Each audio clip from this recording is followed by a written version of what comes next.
Xavier de Kergomo, bonjour. Bonjour. Quelles sont les attentes de vos clients?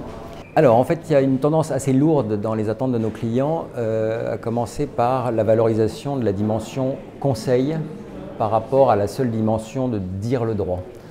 Aujourd'hui, la plupart de nos clients, en tout cas tous les grands clients, sont extrêmement bien staffés en matière juridique. C'est-à-dire que les plus grands de nos clients ont un nombre de juristes qui est supérieur au nombre d'avocats qui sont dans les cabinets.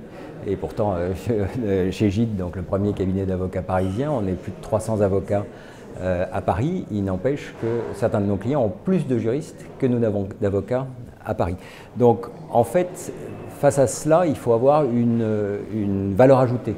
Et la valeur ajoutée de l'avocat par rapport au juriste, souvent, dépend en fait de cette dimension conseil, du fait que très souvent, les avocats sont plus spécialisés que les juristes, souvent plus généralistes, même quand ils sont presque tous spécialisés, a fortiori dans les exemples que je vous citais, quand il y a tant de juristes que ça au sein d'une banque, par exemple, évidemment ils sont spécialisés, mais pas forcément aussi spécialisés que nous le sommes sur un type de dossier ou de financement.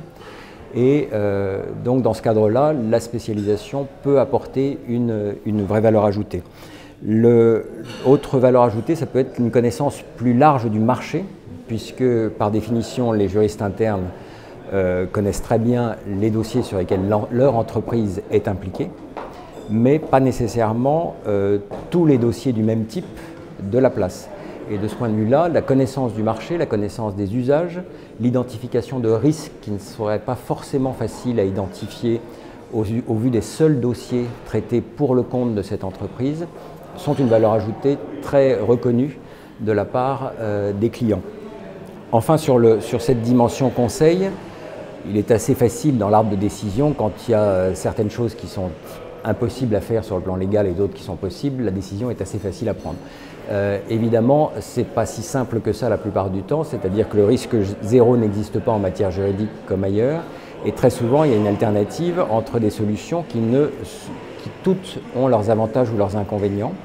Et de ce point de vue-là, l'éclairage de l'avocat et justement la dimension conseil dont je parlais peuvent être essentiels pour le client. Et c'est ça qui est valorisé aujourd'hui, c'est pas simplement de dire oui c'est légal ou non c'est pas légal. Ça, on va dire que c'est assez facile et c'est souvent assez facilement identifié déjà en interne par le client et en tout cas très facile d'en déduire les décisions à prendre.